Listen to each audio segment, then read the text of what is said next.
그 사건, 그 일련의 사건들도 굉장히 좀 이해가 되지 않아요. 그런데 저는 대통령의 이제 이야기를 계속해서 이제 기사로 접하면서 더 이해가 안 되는 지점들이 있거든요. 근데 아마도 이 지점은 저를 비롯한 지금 우리 채팅창에서 이제 같이 소통하시는 많은 분들도 비슷하게 느끼는 지점일 것 같아서 제가 한번 생각을 해봤습니다.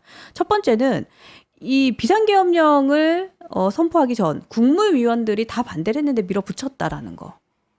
요 지점도 사실 굉장히 좀 황당했고, 그다음 두 번째, 국회에서 이건 무효입니다라고 결정이 났는데도 그것을 선뜻 그래요? 하고 인정하지 않았다. 그러니까 이거 인정해야 됩니다. 안 그러면 큰일 납니다라고 읍소를 해서 도장이 찍혔다. 그게 또 몇 시간이었다라는 거. 세 번째, 지금도 이게 왜 잘못됐어? 내가 뭘 잘못했더라고 씩씩씩씩거리고 있다라는 얘기가 계속해서 들려옵니다.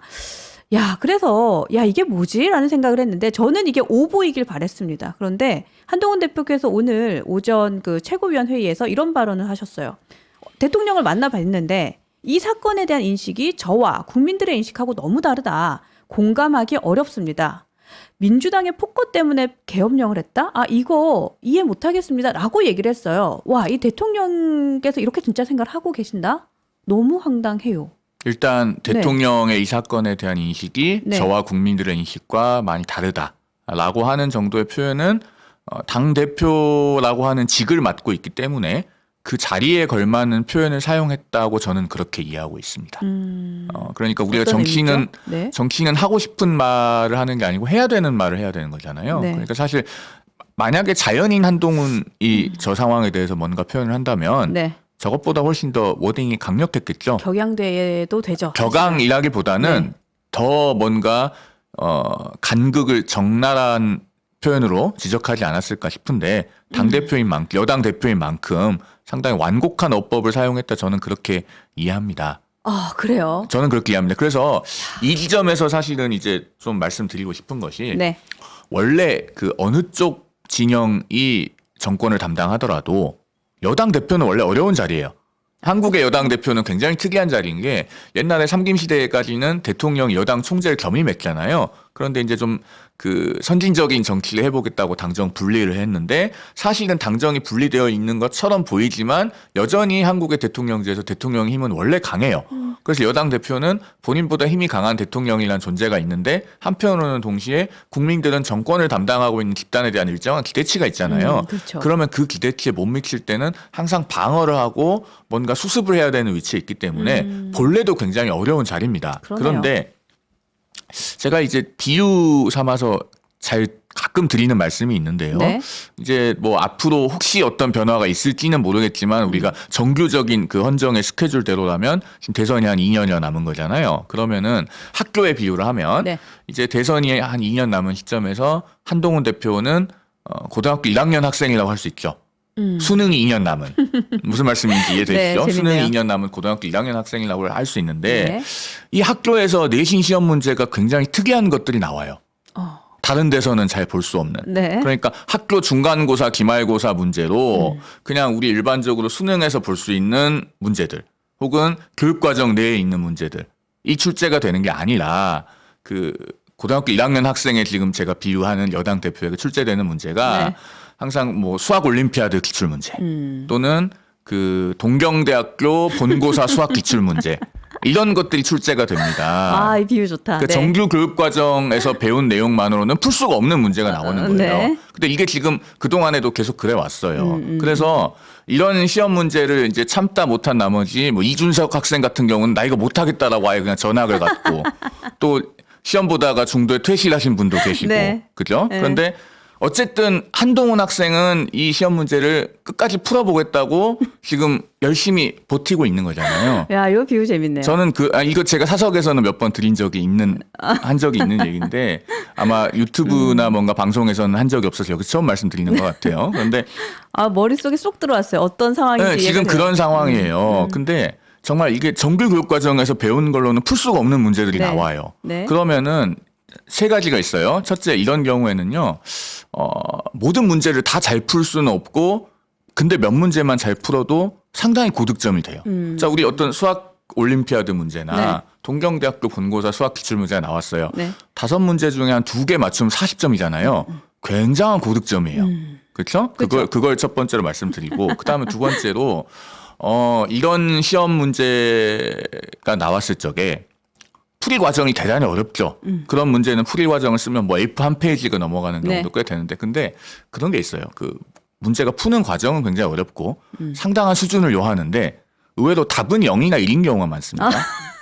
그죠? 0, 1 마이너스 0이나 1 뭐 그런 게 많아요. 네. 그 얘기는 뭐냐면은 네. 비록 풀이 과정이 복잡할지언정 우직하게 뭔가 하다 보면은 맞출 수 있다는 거예요. 그게 되게 중요하다고 생각을 하고 그 다음에 세 번째로는 야, 그러니까 우리 지금 댓글창도 난리가 났는데 우리 대변인님을 좋아하시는 이유를 저는 이제 알 것 같습니다. 네, 저는 알 것 그래서 같아요. 그다음에 고백. 네. 그다음에 세 번째로 네. 이런 뭐 동경대학교 본고사 수학 기출 문제, 네. 수학 올림피아드 기출 문제 이런 것은 2년 뒤에 수능엔 나오지 않아요. 내신 시험 문제가 좀 특이할 따름입니다. 네. 그걸 좀 말씀을 드리고 싶어요. 근데 네. 지금까지는 제가 이런 비유를 만약에 이제 공개적으로 했다면 네. 많이 와닿지 않는 분들도 있고 혹은 뭐 지금까지 당정이 거쳐온 상황을 보면서 공감하시는 분들도 있었을 텐데 이제 12월 3일 밤의 상황 그다음에 12월 4일 새벽의 상황을 보시고 아, 그동안에 한동훈 학생에게 주어진 내신 시험 문제가 이런 것이었구나. 라고 이제 좀 많이 이해를 하시고 공감을 하신 분들이 많아졌을 것 같아요. 그러면은 네. 사실 저는 이 지점에서요. 정말 시험 문제가 이렇게까지 나오는데 이거를 저 같으면 중간에 시험지 찢어버리고 나갈 것 같아요. 아니면은 뭐 전학을 가든가 네. 그럴 것 같은데 어떻게든 그래도 나에게 주어진 시험 문제니까 내가 그 종이 울릴 때까지는 어떻게든 풀어보겠다. 그리고 답을 쓰겠다라고 지금 자리에 앉아서 네. 끙끙대고 있는 그런 어떤 한동훈 학생의 진정성은 좀 이해를 해줘야 되지 않겠나 저는 그런 생각이 들어요. 네, 저는 진짜 100% 너무너무 공감하는 게 사실은 이 계엄령 사태 딱 터지고 나서 이 지금 일련의 대통령에 대한 이야기가 이렇게 기사로 딱 쏟아지는 걸 딱 보고 제가 딱 한 문장이 떠올랐어요. 한동훈 대표가 그 성군이네. 전 사실 그 생각을 딱 했어요. 아, 정말 많이 참았겠다. 뭐 살이 나오겠다 이런 생각 사실 했어요. 그러니까 저는 그렇게 생각해요. 우리가 예를 들면은 참.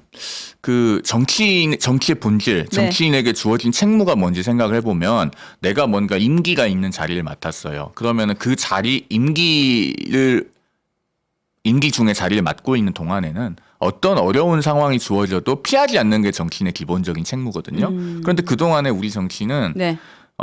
피하고 아웃복싱하면서 뭔가 그 잔머리를 굴려서 득점을 하려는 그런 정치가 넘쳐났어요. 그동안에. 그런데 사실 한동훈 대표 같은 경우는 오늘 아침에도 최고위원회의에서 그런 얘기를 했습니다. 네.